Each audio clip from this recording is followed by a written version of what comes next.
They said the bus would drop me at the hotel. I wake to a plastic bracelet biting my wrist and a cot with a thin gray blanket that smells of bleach and old soup. Light is the flat kind, fluorescent, unsentimental. Someone coughs wetly nearby. Metal legs scrape. A woman is praying under her breath, the same two words over and over like she's stitching herself to the morning. Ma'am? A shadow leans over me, all key lanyards and practical shoes. You with us? Name? My mouth is lined with sleep and dust. Mary Ellis, I say, and it sounds like I'm introducing a stranger. My purse is under my pillow, zipper still closed, the way I learned to keep it when I travel alone. I touch it. The familiar bulge of my pill organizer presses back. Small mercy. I'm Tasha, the woman says, tablet propped on her forearm. Intake. You came in late. Said you were tired and needed a place for the night. Any medical we should know about? I was told there's a reservation, I say, though the word hotel won't pass my lips. It feels too shiny for this room. A room with my name. Tasha's face does that careful social worker thing, soft, but fenced. We'll see what we can find out. For now, breakfast is hot. I sit up slowly. My knees object. They always do, like old neighbors who think they own the street. Around me, the shelter hums to life. Cots fold, plastic bins slide. A volunteer rolls in a cart that rattles with dented mugs. A boy too young to be hard already wears that guard dog stare. Beside me, a woman with a tidy bun and a coat, folded like a napkin, says, "First day? You kept saying sea view in your sleep." I don't talk in my sleep, I say, then hear my voice. Thin, stubborn, unconvincing. What's your name? Inez. She offers me a peppermint from the pocket of her cardigan. Sugar helps. They keep the coffee strong. The bracelet is the paper kind, glossy and cheap, printed with Ellis, M, and a barcode, like a small insult. I work a nail under it, and Tasha notices from across the room. Leave it on for now, she calls, not unkindly. Makes it easier for staff. Inez smiles with only the left side of her mouth. Easier for staff. Hear that? Not for us. She pats my hand anyway. Her skin is dry as newsprint. Don't worry. First mornings feel like you fell asleep on a bus and woke up underwater. I stand. The floor is gritty, the way floors get when 100 shoes argue with them. On the wall, someone has taped up a sign with printer ink too light to read unless you lean in. No outside food, no weapons, respect quiet hours. I'm 74 years old, and I'm reading rules as if I might fail them. In the cafeteria line, a man in a hairnet ladles oatmeal that remembers being hot. I carry the tray like it's going to accuse me of something. A volunteer offers bananas with brown freckles. You want one, ma'am? He asks, eyes kind, voice tired. Yes, I say. I add 2 sugar packets to the oatmeal to please Inez and taste nothing but the memory of heat. Across from me sits a woman in a blazer, too nice for this place, flipping through files. She glances up. We're short on beds tonight, she tells Tasha. Church group's already full, day room's maxed. Tasha nods. We'll triage. Inez taps my wrist. That means decide who's in and who's on their feet by 10, she whispers. You got anywhere to go? I have somewhere to go, I say, and watch my breath fog the lukewarm coffee. After breakfast, they move cots to a closet with a door that doesn't quite close. The room looks like a theater after the audience leaves, stale, bright, disappointed. I follow Tasha to a small office where a plastic plant droops and a calendar shows last month. She points me to a chair that weighs more than it looks. Mary, she says, typing, tell me what happened yesterday. Just the short version. I got on a bus, I say. They told me it would drop me off at the hotel. Who's they? She doesn't stop typing. The ones who said they'd take care of it. I fold my hands to keep them from shaking. My family. The word tastes like a chip of ice. I had an itinerary printed. Somewhere. She waits. I dig in my purse. Lipstick, receipts, old mints fused to their wrappers. No itinerary. But my pill case is there, blue as a robin's egg. My ID, my Medicare card, my bank card in its sleeve. I breathe. It's possible the driver, perhaps there was a change. Tasha's look says she's heard every polite explanation pain can invent. Do you know the hotel's name? Seaview, I say, and the room hears it now. The word that belonged to last night and a different kind of morning. Seaview Harbor. She writes it down. City? Brighton Cove, I answer, and it is like naming a country you once lived in. We'll call, she says. Phones go out at 9 when the desk opens. Before that, I need to ask, any safety concerns at home? Anyone who might have kept you from getting where you intended to go? I meet her eyes. Mine are steady.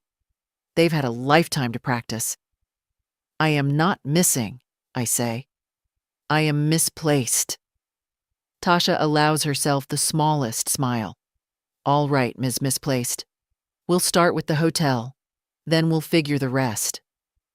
Back in the common room, the TV fights with the sound of plastic bags. A weatherman waves at rain we can't feel. Inez has claimed a sturdy chair near the window and saves the one beside it with a scarf. When I sit, she nudges my elbow. See that guy at the door? Security. He'll pretend he doesn't hear you unless you stand right in front of him. And the lady with the blazer? She's nice until 3. Then she turns into rules.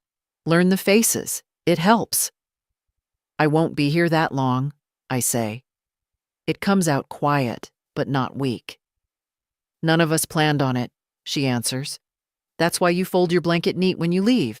Even if you never see it again, you tell the room who you are. I smooth the bracelet once, decide to keep it for now, and tuck my purse strap under my arm. Somewhere a clock stutters and remembers its job. 9 o'clock will come whether I dread it or not. The phones will ring. Someone at a desk in a clean lobby will answer, with a practiced smile in their voice. And I will say my name like a promise that still belongs to me. I woke with that same knot in my stomach I'd gone to bed with, the one that had kept me staring at the ceiling half the night. You don't sleep well when you've decided to break a lifetime's habit of swallowing your pride. The bus ride yesterday, the lies, the shelter instead of a hotel, those weren't just mistakes. They were choices. Choices someone made because they thought I wouldn't fight back. The shelter's coffee was thin and bitter, but it burned away enough of the fog in my head to let me think straight. I sat at a small table in the corner, hands wrapped around the paper cup, watching the others shuffle in, some with bags under their eyes like mine, some with eyes that had given up long ago. I didn't want to be here a day longer than necessary. My purse was still with me. Inside, my wallet. Inside the wallet, my bank card, my ID, and the small notebook where I kept numbers. Amounts lent, bills paid for others, promises made and broken. I'd been writing in it for years without realizing I was also writing my own indictment of them. Page after page of my life converted into receipts and favors. I called the bank from the shelter's payphone, my voice steadier than I expected. Yes, I'd like to suspend all automatic payments and revoke a power of attorney. The young man on the other end sounded surprised, even concerned. I didn't explain. I didn't need to. All I wanted was that first clean break. By the time I walked out of there, The winter air bit at my face, but it felt almost welcome. I stopped at the corner bakery, not for myself, but because the woman behind the counter, Marta, had always given me more than I paid for. She slid an extra roll into the bag without a word. Sometimes kindness is in the smallest, quietest acts. My next stop was the lawyer's office. Not the family lawyer. He was too intertwined with their affairs. I wanted someone new, someone who didn't know my son's smile or my daughter-in-law's polished lies. A woman named Harris met me in a cramped office lined with books. She listened as I told her what I wanted. No more access, no more assumptions, and a will rewritten to reflect who had truly stood by me. Her pen scratched quickly, but her eyes stayed on mine. She didn't pity me. I appreciated that. By the afternoon, my phone had rung so many times I turned it off. I couldn't bear to hear their voices yet, dripping with sudden urgency now that the tap had been shut. I walked home instead, taking the long way. Past the riverbank, past the church where I'd once baked pies for every fundraiser, past the row of trees that still held the wind like an old memory. When I reached my front steps, someone was sitting there. My granddaughter. Hers was the one voice I hadn't been avoiding. She stood as I approached, her eyes wide. "Grandma, what's going on? Dad's in a panic." "Inside, over tea," I told her. Not all of it. Just enough that she understood this wasn't sudden madness on my part.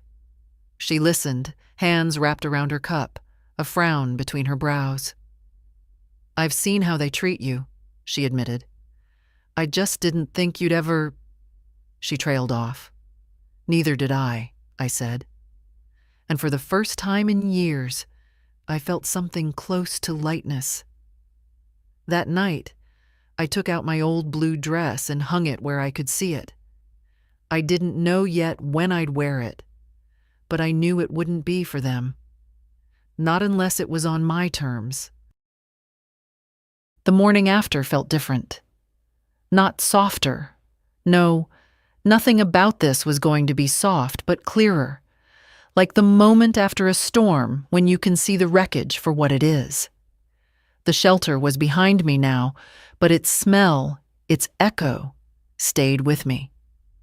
I could still hear the cough of the woman on the next cot, still see the paper bracelet crumpled in the trash. I made oatmeal at home, the real kind you cook slow, not poured from a packet. The kettle hissed. My house, my table, my chair, it all felt both familiar and foreign, like returning to a place after years away. I thought of how close it had been to losing it. One signature, one more temporary arrangement, and I could have been gone from here for good. I wasn't in the mood to sit still. I walked into town, scarf tight around my neck, eyes sharp for the small details I'd missed in my years of habit. At the library, the same one where I'd taken my children when they were small, I asked for a computer. My hands shook a little as I typed, first my name, then my address, into the county property search. There it was. My name was still listed, but something new sat beneath it.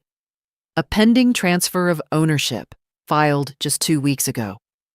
To a trust, managed by my son. My throat tightened, but not with surprise. It only confirmed what I'd begun to suspect, that the hotel trip had been a step in a plan. I printed the page and slipped it into my purse. The librarian, a boy young enough to be my grandson, glanced at me like he wanted to ask if I needed help. I smiled the kind of smile that tells someone to mind their own business. Back outside, the air had warmed enough to smell the river. I headed toward the bus stop, but halfway there I stopped. The bank was across the street. I didn't plan to go in, but my feet had other ideas. Inside, the teller recognized me.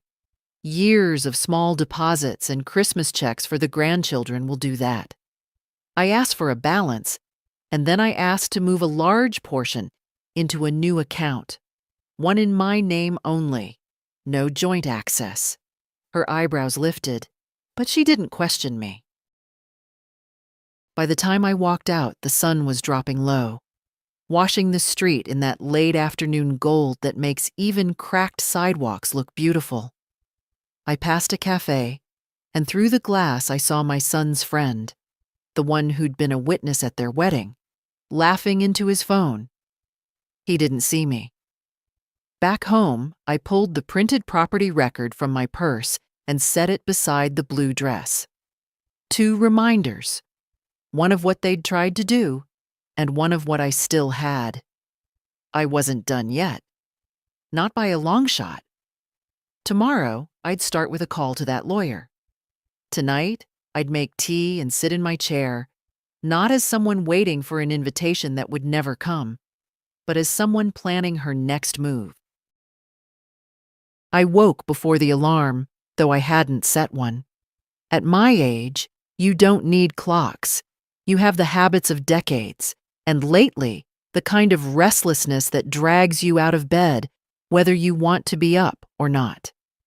The kettle went on, and while it hissed, I laid the printout from the library on the kitchen table. The words, "pending transfer of ownership," looked bolder in the morning light, like they were daring me to ignore them. I wasn't going to. By 9 o'clock, I was in the lawyer's office again.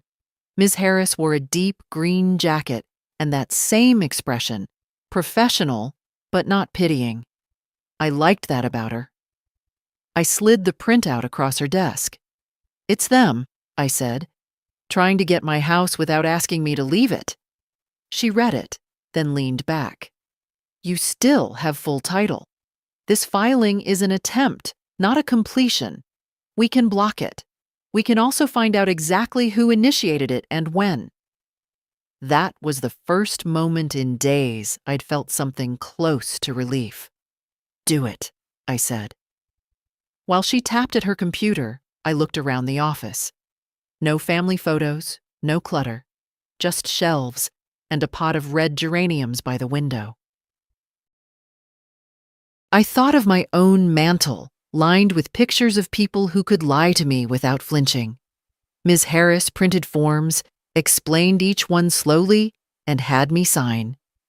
We added a clause to my will, a change to my banking instructions, and, her suggestion, a formal letter revoking any powers of attorney. By the time we were done, my hand ached from the pen, but the knot in my chest had loosened. Back on the street, I stopped at the corner store for bread and milk. The clerk, a girl with dark braids, smiled and asked if I needed a bag. I almost said no. Habit. But then I thought of the papers in my purse and said yes. You carry certain things close, where they can't be knocked from your hands. At home, I made a sandwich and ate it standing at the counter. The phone rang halfway through. I recognized the number and let it go to voicemail. A minute later, it rang again. Persistent. I turned the volume down. In the afternoon, Inez from the shelter called. "You all right, hotel lady?" she said, voice dry but warm. "Better than I was," I told her. "Better than they expected me to be." She laughed, a short, knowing sound. That's the trick, isn't it? Let 'em think you're small, then show 'em you're not. After we hung up, I went to my closet and reached for the top shelf. It took a chair and some careful stretching, but I pulled down the old tin box I hadn't opened in years. Inside were letters from George, a few savings bonds, and the deed to the house, the original, with my name in bold ink. I set it beside the blue dress. 2 anchors, one for where I'd come from, one for where I was going. And tomorrow, I decided, I'd make my first unannounced visit in a very long time. I didn't tell anyone I was coming. That was the point. For years, my visits had been polite, planned affairs, announced days ahead so my son or his wife could tidy up just enough to pretend nothing had been said behind my back. This time, I wanted to see things as they really were. The morning was crisp, the kind that wakes you up before the coffee does. I took the bus instead of calling a cab. Less obvious. I sat near the back, watching the streets change from my quiet neighborhood to theirs. Newer houses, bigger driveways, hedges trimmed like they were afraid of growing wild. When I got off, I walked slowly up the street, giving myself time to notice everything. A for sale sign 2 houses down. Kids' bikes on a lawn. And there, my son's silver Lexus in the driveway, polished enough to catch the sun. No one in that house was hurting for money. I knocked twice. No answer. I was about to turn away when I heard movement inside. Voices, quick and low. Then the door opened. Cora stood there, hair perfect, smile a shade too tight. "Mary," she said, as if my name tasted sour. What a surprise! "I was in the neighborhood," I said, stepping forward before she could block the doorway. The living room was as spotless as a furniture showroom, but there was a stack of unopened mail on the console table, and the top envelope had the bank's logo on it. I kept my eyes moving, casual. She offered me coffee, and I accepted. Not because I wanted it, but because sitting gave me more time. Wesley came down the stairs, phone in hand. He froze for a fraction of a second when he saw me, then plastered on a grin. "Mom, I didn't know you were—" "Of course you didn't," I said lightly. "I didn't call." The 3 of us sat. They asked small questions, the kind people use to fill time, about my health, the weather, a neighbor's dog. But there was tension in the way Wesley kept glancing at Cora, as if silently asking what I knew. I didn't bring up the shelter, the hotel, or the transfer of ownership. Not yet. Instead, I asked about their anniversary dinner. Wesley's eyes flickered. Cora looked at the floor. "It was lovely," she said finally. "I'm sure it was," I replied, holding her gaze until she looked away. After an hour, I stood to leave. Cora walked me to the door, her voice dropping low. "Mary, whatever you think you know, it's more complicated than that." I smiled the kind of smile that isn't an answer. Life always is. Outside, the air felt colder than when I'd arrived, but I also felt sharper, clearer. They were nervous, and that was a start. On the bus ride home, I opened my purse and touched the edge of the property printout. I still hadn't played my hand. Not yet. Sometimes the best way to win is to let the other side think they still hold the cards. For now. The next morning, I woke with the same steady purpose I'd felt on the bus ride home yesterday. The visit had been worth it. Not for anything they'd said, but for the way they'd looked at each other. That flicker of unease was better than a confession. It meant they knew I wasn't just going to fade into the background. I made tea and took it to the kitchen table, setting out my papers like a card player arranging her hand. The deed, the property transfer printout, the letter from Ms. Harris revoking every scrap of legal access they'd had to my affairs. I read each one slowly, the way you savor something that belongs entirely to you. Around mid-morning, the phone rang. It was Inez from the shelter again. "You still stirring the pot?" she asked. "More than that," I told her. "I'm rewriting the recipe."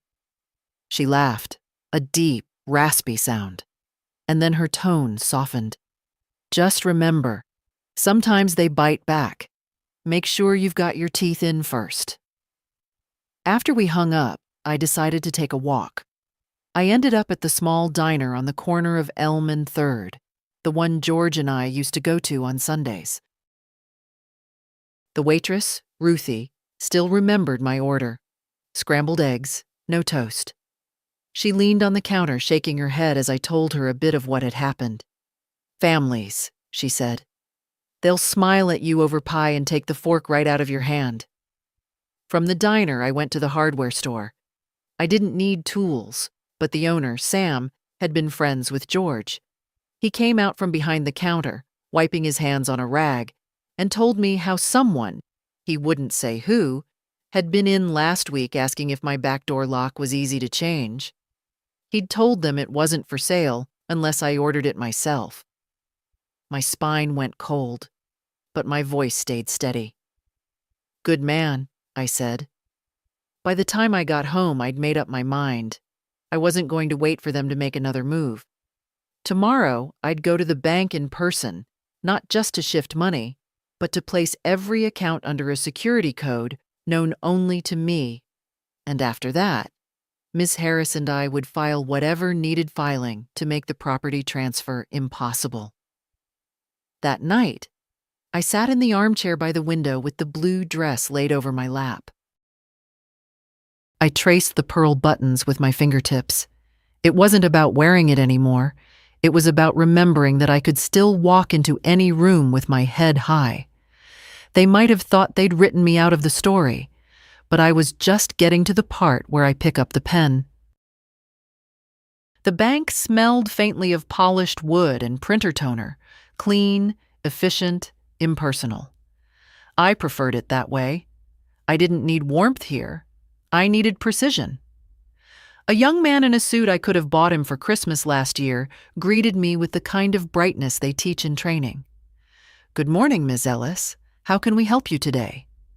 I need to secure all of my accounts, every last one, I said.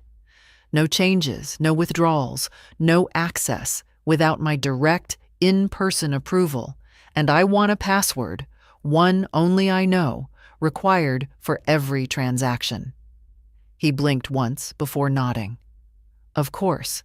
Let's get you seated with a senior account manager. The manager was a woman about my granddaughter's age, but she carried herself like someone who didn't flinch easily. I explained, in broad terms, that I'd recently become aware of attempts to act on my behalf without my consent. She didn't press for details, just began typing. We set up the password, a phrase only I would understand, something George had once whispered to me at the beach, long before children, long before trust became something you had to lock away in a vault. While she worked, I asked her to pull up the list of any pending transactions connected to my name. There were 3, 2 small utilities, 1 large, a transfer to trust scheduled for the end of the month. Cancel it, I said. It hasn't been authorized yet, she replied, but I'll remove it from the system entirely. When she handed me the confirmation printout, I slid it into my purse alongside the property transfer document and the deed. 3 pieces of paper, 3 lines of defense. On my way out, I stopped at the public notary desk and had copies of everything certified. If my son or his wife wanted to make this ugly, I'd make sure they learned I knew how to play ugly back, legally, cleanly, and without apology. I left the bank and decided to walk the long way home. The air carried the bite of late autumn, the kind that makes you want to tuck your chin into your scarf. I passed the school where Wesley used to pick up his daughter, my sweet Claire, before everything between us turned into polite silences. Near the corner, a car slowed beside me. His car, the silver Lexus. The passenger window rolled down, and Cora leaned toward me. "Mary, we need to talk," she said, voice tight. I kept walking. "Then talk," I said, without looking at her. She hesitated. "Wesley's upset. He thinks—" "I know what he thinks," I interrupted, "and he knows why." Her lips pressed into a thin line. "It doesn't have to go this way." I stopped then, just enough to meet her eyes. "It already has." She didn't answer, just rolled the window up, and the Lexus pulled away. I stood there a moment, letting the cold sting my cheeks, then kept walking. Back at home, I laid the certified papers on the table. 3 anchors, steady and unshakable. I made tea, sat in my chair, and felt something I hadn't felt in years. A calm born not from pretending everything was fine, but from knowing I'd put real walls between myself and those who thought I was theirs to move around like furniture. I knew they'd try again. People like that don't give up after the first locked door. But they'd find the next one locked too, and the next. And if they kept pushing, they'd learn the truth. I'd lived alone before. I'd built my life before them. And I could do it again without blinking. I didn't sleep much that night, but not from worry. My mind was working in a different way, measuring steps, weighing angles, remembering the details most people miss. At my age, you don't waste energy on dramatics. You plan, you pace yourself, and you strike when it matters. By mid-morning, I was at the library again. The same boy from last week was behind the desk. "Computer?" I asked. He gave me a number card without a word, though his eyes followed me as if he remembered the last time I'd been there. I typed my name into the county court records this time. It took a while, but there it was. An intent to transfer property form, filed electronically, no witness signatures, no physical visit to the clerk's office, coward's work. I clicked to open the attached document, and there, in the neat, impersonal text of legal forms, were the words that made my stomach turn. Initiated by power of attorney, Wesley Ellis. Except he didn't have that anymore, not legally, which meant 2 things. 1, he'd filed it before I revoked it, or 2, he was lying to the court. Either way, I printed the record.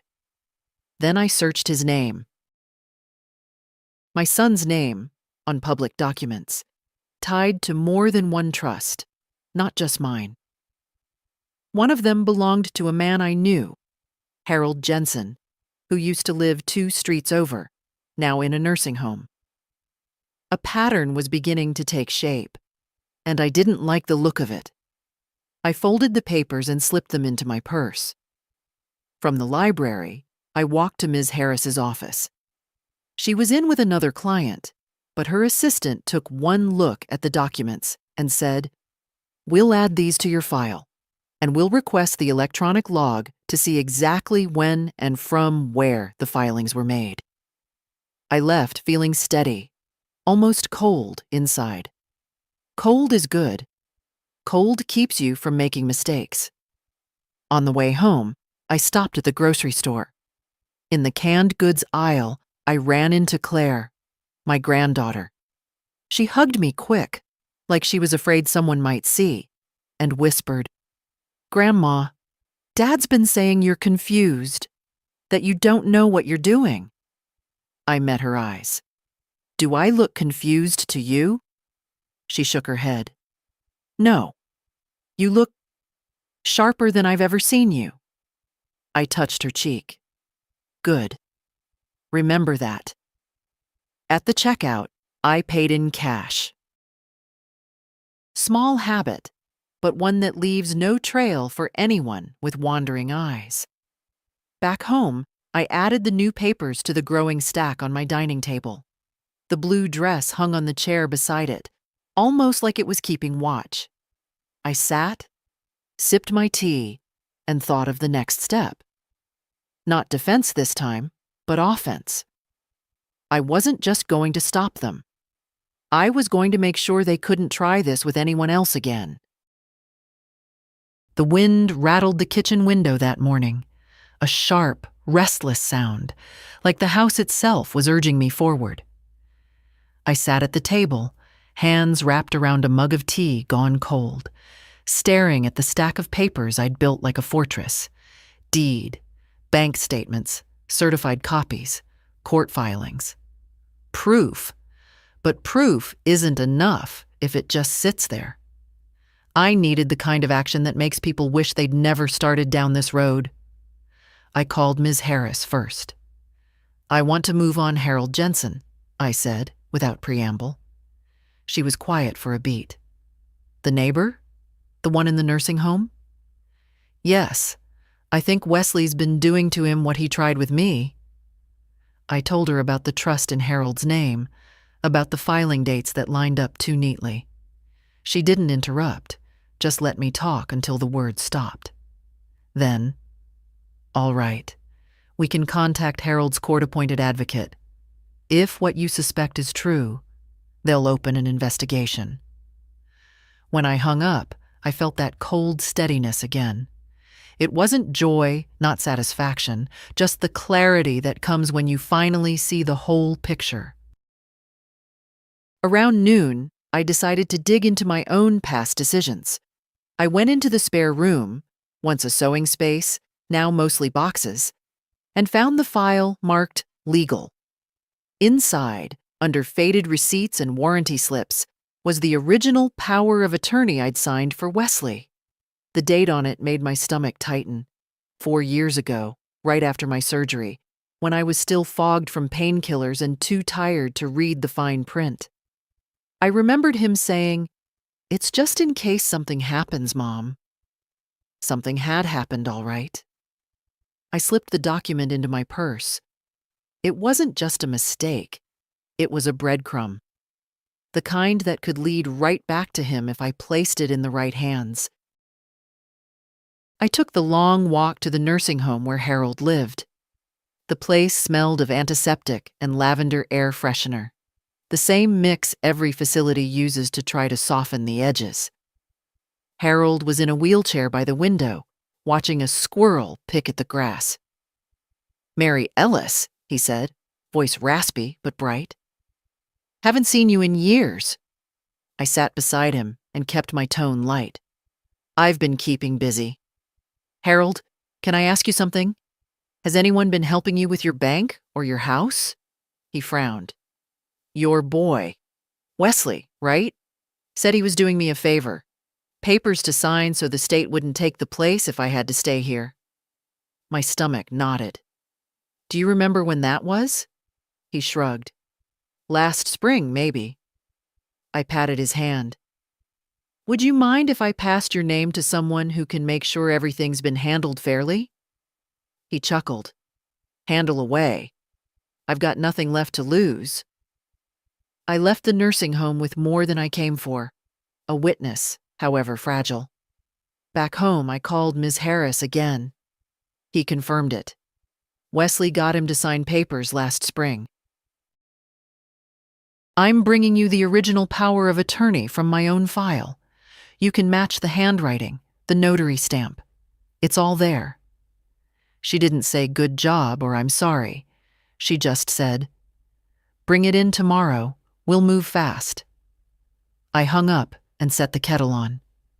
The house felt quieter than usual, but not in a lonely way, in a prepared way. The kind of quiet before a chess move you know will change the game. I sipped my tea, looking at the blue dress draped on its chair, and thought, not for the first time, that people mistake age for softness. They forget how much you learn watching the world try to take from you, piece by piece.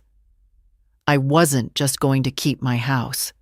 I was going to make sure Wesley never stood on someone else's doorstep with those same papers in his hand again. The morning felt heavier, like the air itself had weight. I woke before the sun, pulled on my sweater, and laid everything out on the table. Harold's story, my power of attorney, the court filings, the certified copies. I wanted it all in one place, ready for when I walked into Ms. Harris's office. By the time I got there, she was already waiting with 2 cups of coffee. No pleasantries, no warm-up, just a nod toward her desk. "Let's get to work." I slid Harold's name across first. She scanned the note I'd made, then the original power of attorney. "Same notary stamp," she said, tapping the corner. "Same handwriting on the witness line. Whoever handled this wasn't even careful enough to change their habits. That's because they didn't think they'd have to, I said. They thought we'd just let it happen. She opened a new file on her desk, labeled it Ellis, potential criminal matter, and began making a list. First, we contact Harold's advocate. Then we file a formal objection to the transfer on your property, citing lack of valid authorization. At the same time, we lodge a complaint with the county clerk regarding fraudulent use of a revoked power of attorney. We want this on record before they can make another move. It was clinical, methodical, exactly what I needed. No theatrics, no outrage, just the slow tightening of a net. While she typed, I asked, "What happens if this turns criminal?" Her eyes lifted from the screen.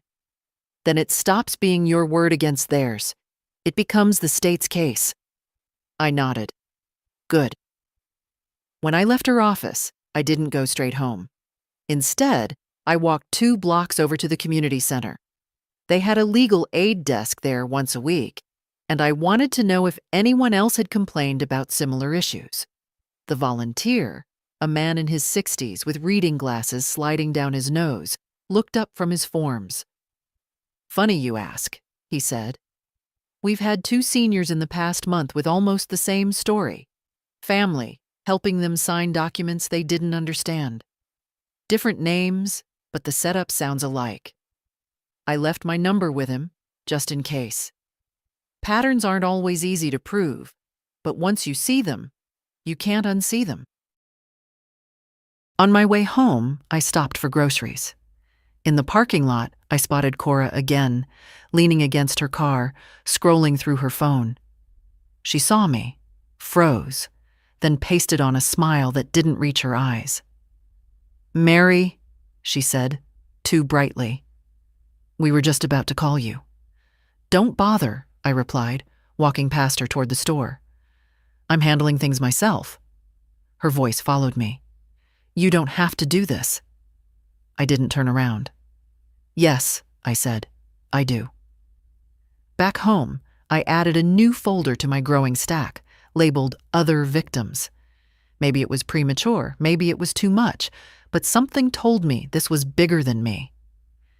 That evening, the phone rang. I expected silence after the click, but instead, a familiar voice spoke. "Harold's. Your lawyer called," he said. "Said I might get my house back." "You will," I told him. And I meant it. When I hung up, I stood by the window, looking out at the streetlights flickering on one by one. People walked past my house without a glance, never knowing how close it had come to belonging to someone else. I rested my hand on the back of the chair where the blue dress still hung. Not yet, I thought, but soon. And when I wore it, it wouldn't be for show. It would be because I'd earned it. The next morning, I was at the kitchen table before the sun had fully risen, pen in hand, writing a list that was less about remembering and more about committing myself. Once it's on paper, you can't pretend it was just an idea you might get to later. At the top, I wrote, "Finish closing every door they could use." Ms. Harris had filed the objections yesterday, but I knew better than to assume that meant the game was over. People like Wesley and Cora didn't take one setback and walk away.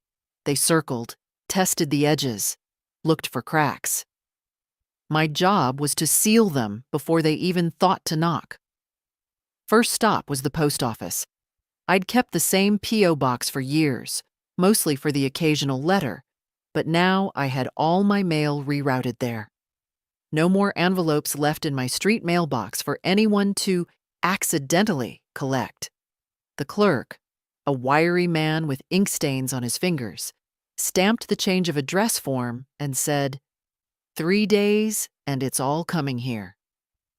I left with 2 keys, one for my purse, one hidden in the seam of my coat pocket. From there, I went to the utilities office. Power, gas, water. Every account had been in my name alone for decades, but I still added a password and a note. No changes without in-person verification by account holder. The woman at the counter didn't ask why. She just typed, nodded, and slid the confirmation sheets across to me. By noon, I was at the locksmith's. Sam from the hardware store had already warned me someone had been asking about my back door. I gave the locksmith the same instructions I'd give a surgeon. Work fast, make it strong, leave no trace of the old weakness. He replaced both front and back locks with heavy deadbolts, then handed me 3 new keys. "These aren't easy to copy," he said. "Keep track of every single one." I told him he didn't need to worry. After a quick lunch at home, I opened the tin box from the top shelf again. Inside, beneath the letters from George, I found the small photo album I hadn't touched in years. In the back, I slid an envelope containing one certified copy of every important document: deed, court filings, bank changes. If my house ever did get broken into, I wanted proof somewhere they wouldn't think to look. In the afternoon, Inez called again. "Heard from one of the ladies here," she said. "Your name came up. They said you're making a fuss." "I'm not making a fuss," I replied. "I'm building a wall," she cackled. "Same thing, if you do it right."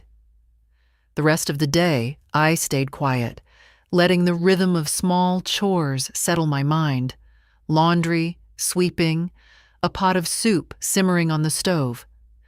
But my thoughts were never far from the stack of papers on the table. Every lock, every password, every rerouted letter was a stitch in the net I was tightening. Just before dark, I stepped outside. The street was quiet, the air smelling faintly of wood smoke. Across the way, the porch light at my neighbor's flickered, and for a moment, I thought I saw a car idling at the far end of the block. The shape of it was familiar. I didn't move toward it, didn't wave, just stood in my own doorway until the engine turned over and it drove away. Back inside, I bolted the door and set the keys in their place. This wasn't fear. This was preparation. And preparation is what keeps you standing when someone decides you're easy to move. I sat in my chair, the blue dress still hanging beside me, and realized I'd done it. I'd closed every door they could reach. Now it was only a matter of time before they understood there was no way back in. I didn't plan the meeting. I let it happen. Some things work better when you don't give the other side time to polish their lies. It was Saturday morning, cool and bright. I took the early bus toward town, but instead of getting off at the market like I usually did, I stayed on until the stop near Wesley's office. I knew he sometimes went in on weekends, old habit from his real estate days, before he learned there was more money in other people's signatures. Sure enough, his Lexus was parked out front. Cora's sedan sat beside it. My reflection in the glass door looked steady enough, though my pulse was a drumbeat in my ears. I pushed the door open and stepped inside. Wesley was behind his desk, phone in hand, mid-sentence. His eyes widened when he saw me. "Mom!" Cora came out from the back room, a folder in her hands. "Mary," she said, tone too sweet to be real. "We were just—" "Stop," I said. My voice wasn't raised, but it cut clean through the room. I walked to the chair opposite Wesley's desk and sat without asking. "I'm not here to listen. I'm here to tell you how this will go." They exchanged a glance, the silent kind that says they still think they're in control. I reached into my bag and pulled out the stack of papers, setting them on the desk one by one. The deed, the certified court objections, the bank's transaction report with the canceled trust transfer, and finally, the county filing showing Harold Jensen's name alongside Wesley's. "I know what you've been doing," I said. "Not just to me, to Harold, to others, and I'm done pretending I don't. Cora's smile faltered first. Wesley leaned back, trying for casual, but his knuckles whitened around the edge of the desk. You don't understand. I understand perfectly, I cut in. You used my trust. My age. You thought I wouldn't notice because I've spent my life giving you the benefit of the doubt. That's over. Cora set the folder down. This could get messy, she said. It already is, I replied. Here's what's going to happen. You will stop every action on my property, my accounts, my name. You will not contact me except through my lawyer, and you will stay away from Harold Jensen and anyone else you've cornered into signing something they didn't understand. Wesley shook his head, that same disappointed father look he used when I refused to take his advice. And if we don't? I leaned forward, meeting his eyes. Then the county prosecutor gets this file, and you can explain yourself under oath. The silence stretched. Finally, Wesley spoke, voice lower now. You'd do that to your own son? You did it to your own mother, I said. For a moment, I thought he might argue. But instead, he glanced at Cora, and something passed between them. Something that looked a lot like calculation, giving way to resignation. I stood, gathered my papers, and slipped them back into my bag. I'll give you one chance to disappear from my affairs quietly. Don't waste it. As I walked out, I didn't look back. The air outside felt sharper, cleaner, as if the building itself had been holding its breath. On the bus ride home, I watched the town roll past. Storefronts, children tugging at their parents' hands, the church doors swinging open for a wedding. Life going on, the way it always does, no matter who wins or loses the smaller battles. When I reached my street, I paused at the gate and looked at my house. My house. Every brick seemed to stand taller than it had a month ago. Inside, I hung my coat, set my bag on the table, and touched the blue dress draped over its chair. I wasn't ready to wear it yet. But soon, and when I did, it wouldn't be for defense, it would be for victory. The day I came home for good was quieter than I'd imagined. No grand arrival, no neighbors waving from their porches. Just me, a ring of new keys in my hand, and the familiar weight of my purse on my shoulder. The locksmith had finished the work while I was at the meeting with Wesley and Cora. The locks gleamed, untested, like polished armor. I slid the first key into the front door, felt the smooth resistance, and stepped inside. The air was different, still my home, but carrying traces of someone else's presence. A faint, sweet scent that wasn't mine. The living room looked orderly at first glance, but the details told another story. My armchair angled slightly wrong. The photograph of George and me, usually in the center of the mantel, pushed to the side. I walked through each room slowly, letting my eyes adjust to what had changed. In the dining room, the china cabinet door was ajar, one plate missing from the set. Upstairs, the drawers in the guest room were empty, Claire's old quilts gone. I stopped in my own bedroom. The closet smelled faintly of cedar, but the top shelf, where I kept the tin box, was bare. For a moment, my heart kicked hard in my chest, until I remembered that I'd moved it myself, days ago, to a place they'd never think to look. Even so, the absence was loud. This wasn't just about taking things of value. It was about reminding me that they could reach in and touch my life without asking. That they had. I put the house back in order, one small act at a time. Armchair straightened, photograph centered, cabinet door closed. It wasn't about erasing what had happened. It was about reclaiming the space. making it answer to me again. When the physical work was done, I boiled water for tea. While the kettle heated, I stood at the window, watching the late afternoon light slide across the yard. My neighbor's dog trotted along the fence line, tail wagging. The ordinary scene grounded me, reminded me that most of life carries on untouched by the storms in our private worlds. After tea, I opened the back door and stepped onto the porch. The air smelled of damp leaves and distant wood smoke. I thought about George, about how he'd kept every tool in perfect working order, how he'd always said a home needed tending like a garden, consistent, careful, and with an eye for trouble before it took root. I'd been gone from my own home for too many days, but now I was here. And here, I intended to stay. That night, I moved the blue dress from its place on the dining chair to the hook on my bedroom door. Not because I planned to wear it tomorrow, but because it belonged in a space I'd taken back. It felt like hanging a flag after a battle, not to boast, but to say, this ground is mine. Before bed, I made one last walk through the house. Every window latched, every lock turned. I touched the back of each chair, the edge of each table, the smooth wood of the banister.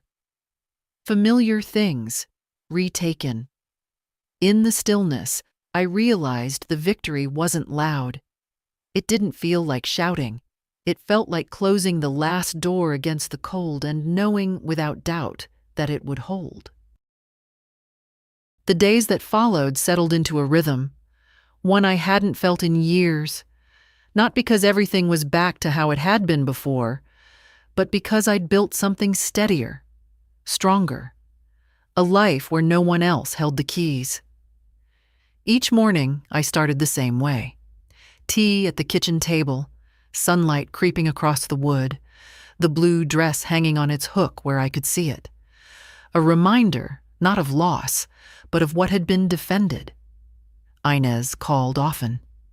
"You still standing tall, hotel lady?" she'd ask. I'd tell her yes, and sometimes I could hear her smile through the line. She'd pass on bits of shelter gossip, who'd found a new apartment, who'd been back twice in the same week. We never said it out loud, but we both knew what she was really checking for, whether I'd slipped back into silence. I hadn't. Ms. Harris kept me updated. The county clerk had officially voided the property transfer attempt. Harold's advocate had filed his own objection, and an investigator was looking into a pattern of questionable transactions. The phrase made me think of quilt squares, each incident a neat piece, harmless on its own, but when stitched together, revealing the whole design. I wasn't naive enough to think this was over. Wesley and Cora had been quiet since our meeting, but quiet could mean planning. Still, the balance had shifted.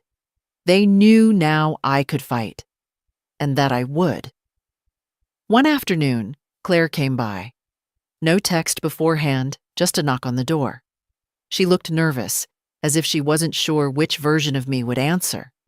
I made tea, and we sat at the table, steam curling between us. "Dad's not happy," she said finally. "I wouldn't expect him to be." She hesitated. "He says you're making this worse than it is, that you don't understand what he was trying to do."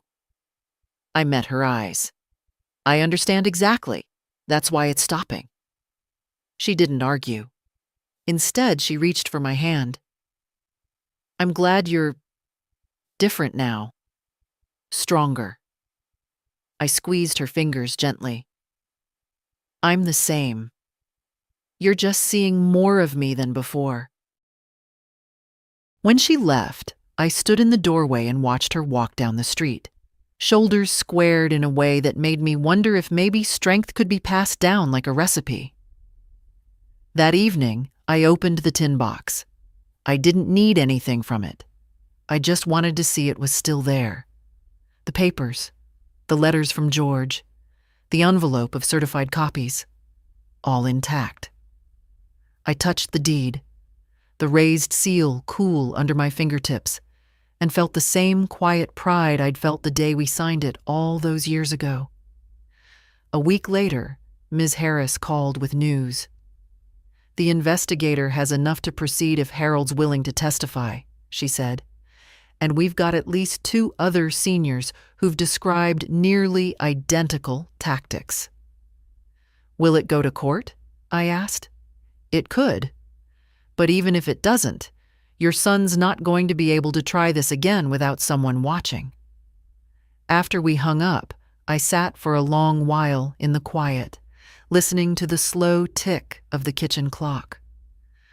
I thought about the kind of mother I'd been, the compromises I'd made, the times I'd smoothed over trouble instead of calling it out.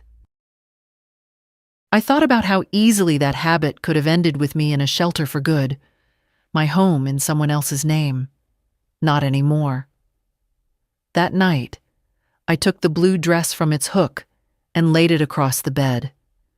The fabric was cool and soft, the pearl buttons still firm in their threads. I ran my hands over it, not with nostalgia, but with the certainty that one day soon I'd wear it again, not for them, not for anyone else's approval, but for myself. When I put it back, I caught my reflection in the mirror. The lines in my face hadn't softened, but my eyes were sharper, steadier. I thought of what Inez had said the day we met in the shelter, that first mornings feel like you've woken underwater.